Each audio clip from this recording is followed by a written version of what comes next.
My mother suffered from major stroke at the age of 83. She was paralyzed, she couldn't move, and she could barely talk. 3 months later, I was very surprised. Her condition returned to normal. I had tuberculosis at the age of 11 and then again in college, and my family couldn't afford the medicines. But with the help of relatives and friends, I was healed. And finally, 2 years after graduating magna cum laude from college, I found myself alone in Cebu City. I was jobless, I was penniless, I had no one to turn to. There were no cell phones at that time, there were no remittance centers, so nobody could help me, and I thought I would die. But here I am speaking in front of you. I survived that particular episode of my life. So, what is my message to you for 2023? Stick around to find out.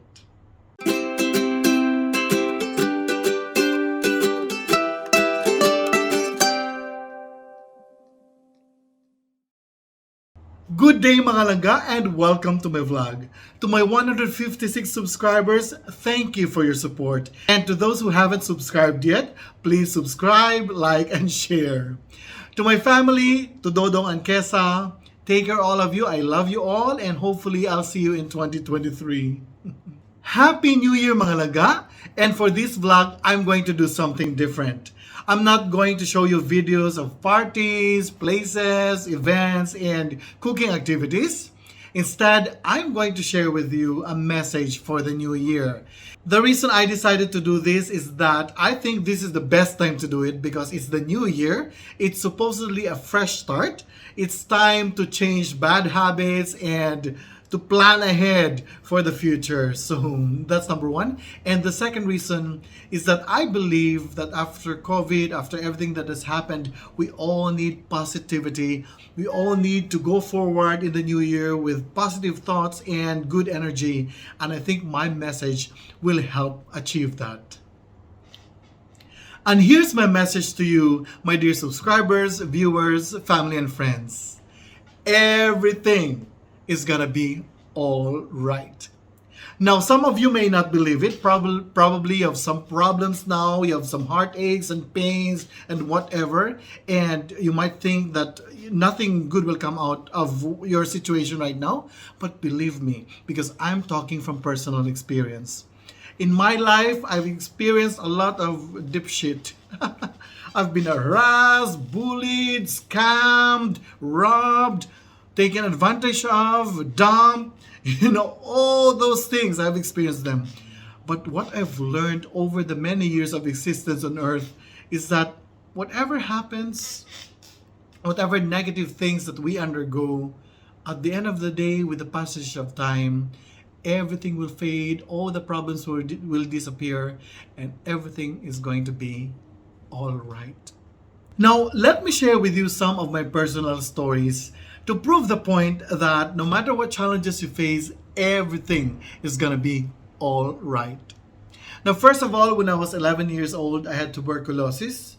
I was very ill, I was coughing, I was very thin, and I thought I would die from it because my family was poor and we couldn't afford any medication.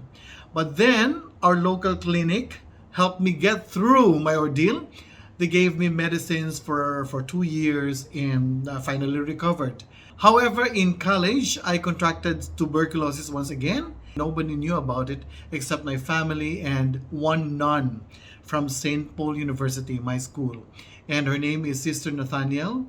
I don't know if she's still alive, but if not, then may her soul rest in peace. She was very good to me and she helped me get through my ordeal.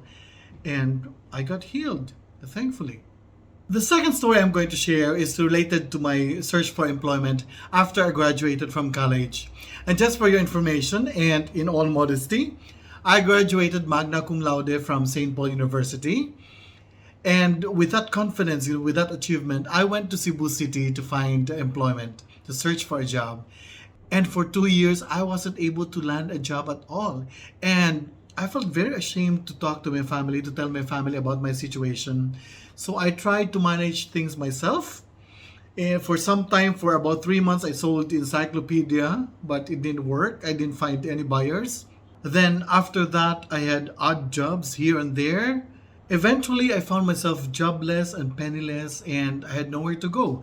Cebu was a foreign land to me, and it was the first time I was there. I was alone, and I had no relatives. So I tried ways and means to live. At one point, I was adopted by a family from Davao City. There was one guy named Jerry and three of our sisters, and they fed me and they sheltered me. And I've side story. I've been looking for them, but I don't know their family names. So all I know is Jerry, and I forgot the names of the sisters. So if you can help me find them, I think I'll do a vlog about them one time. But anyway, they adopted me and they shared food with me, and that helped me for some time.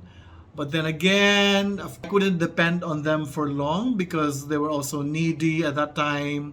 They barely had work, and so I left them. And at one point, I sold myself to the devil. I'm not going to expound on that, but really, I did some things I'm not proud of just to survive. Anyway, after more than 2 years, I gave up. I went home. I was very ashamed of what happened to me. I was supposed to be a magna cum laude, and by that time, I should have had a job and money and whatever, all the prestige I could have. But I was a failure.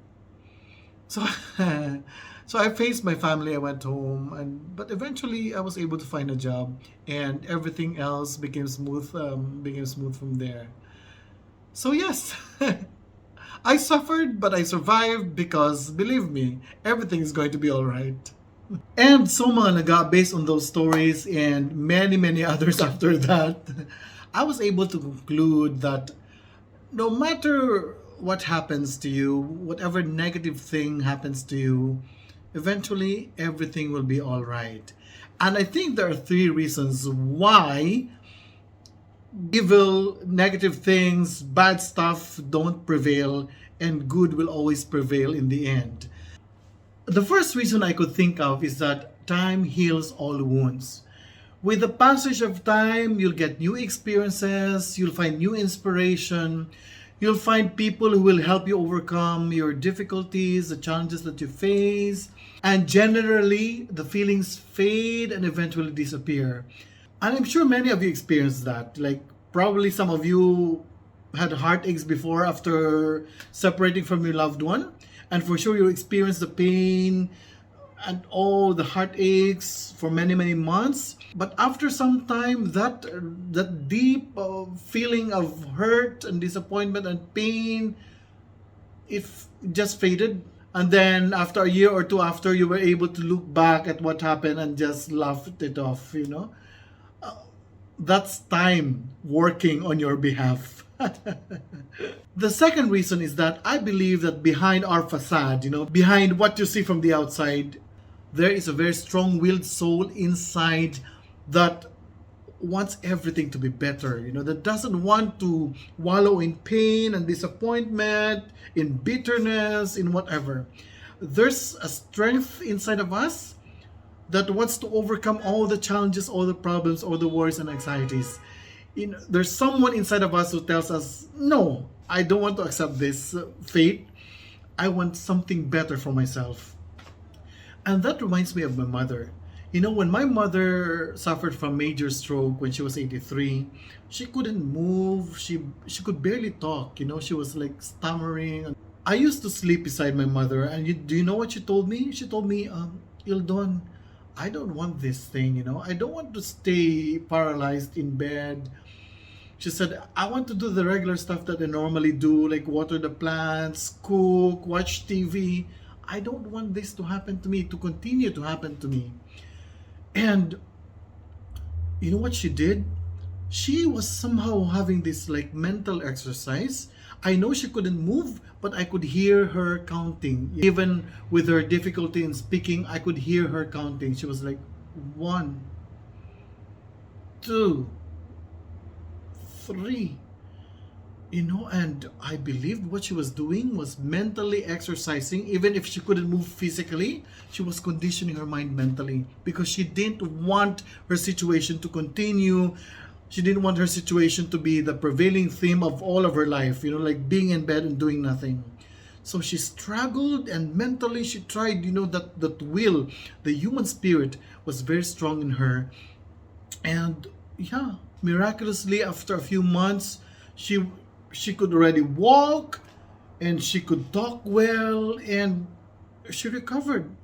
So that is the will of the human spirit that I'm talking about, the strong person inside of you. No matter how weak you look, deep inside you there's someone, there's your soul, there's your spirit that wants everything to be better, to be okay, and to work and to live. Yeah. So mga laga, to conclude my message to you, now whatever you're feeling right now, if you're positive and you have these good vibes and you have this excitement and delight to face a new year, keep it up, because that is the attitude and the spirit you need to face new challenges, new realities, and everything that the new year 2023 will bring in your life. But if you're anxious about the new year, if you're worried about what's going to happen in 2023, if you have problems now which you think you will carry with you in the new year, address them, face them, wallow in whatever emotions you have, loss and pain and whatever. Indulge yourself in the moment, but then always keep in mind that whatever you feel now is temporary, it will not last forever, and eventually things are going to be all right. If you want to cry, cry. If you want to shout, shout. If you want to put yourself in isolation and you don't want to meet people, do it. Do whatever you feel at the moment. But again, always remember, everything will be all right. So don't kill yourself. Just fight, just hold on, because you'll be okay. And so that's my message and advice to you mga langga, and I hope you believe in what I said, because it will help you go through the new year in a more positive and more relaxed, more productive manner. Before I leave my blog, let me tell you about what I'm facing in the new year, especially in the first 3 months of 2023. I worry about them, but at the same time, I know that everything's going to be all right. So I'm not stressing myself that much, just a little. It's normal. And I'm ready to face the challenges, which are number one, on January 12, I will have my car inspected again. It's an annual thing for car registration, and the traffic department, they're going to check my car for safety, for compliance to safety requirements. I don't really worry much about the inspection itself. What I worry is the cost of the renewal and everything else. 2 weeks ago, before Christmas, I spent about 150 KD, and that's 30,000 pesos, to repair the engine of my car and some other stuff. And then I thought I was ready, but then I realized there's a crack on the windshield of my car, and then I have to spend some amount again, probably 40 KD or around 6,000 pesos to repair it before I take it to the traffic department for inspection. And the insurance will cost around 35 KD or like 6,000 pesos. So yeah, it's a lot of expense, and of course I worry about it a little. As much as possible I would like to save, but then this is like a necessary evil. Spending money is a necessary evil for the car registration. So yeah. The second thing I'm worried about is that I'm going to participate in an online speech competition on January 13, actually, the day after my car registration. I told you before that I had participated in many competitions many years ago.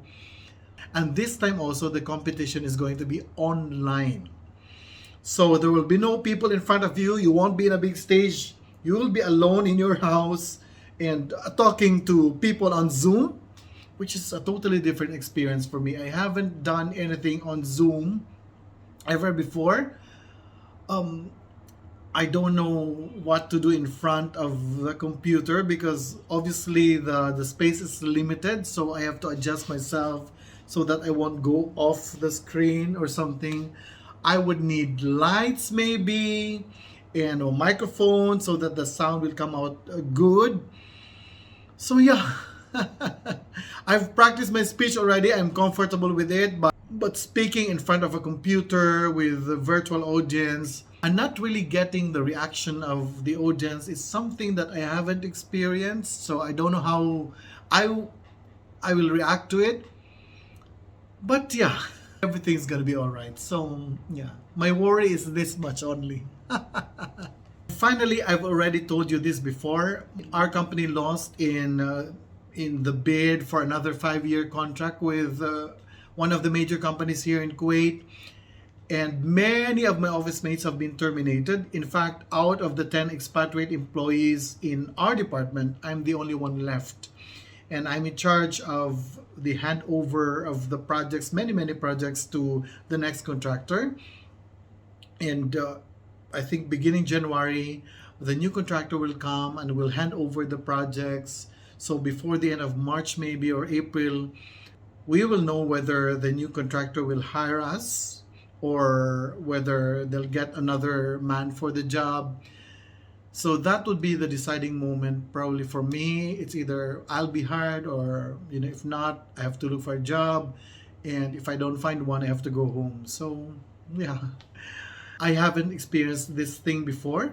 And this is probably the first time I'm going to search for a job after a long time. Or this is probably a sign that I have to go home for good. I've been working for more than 25 years now. I'm tired. And I really want to go home. I miss my family. I miss my hometown. I miss my friends there. But at the same time, I haven't saved much because I'm the breadwinner of my family, and I've been spending a lot for my family and for other people. So when it comes to savings, I don't have much.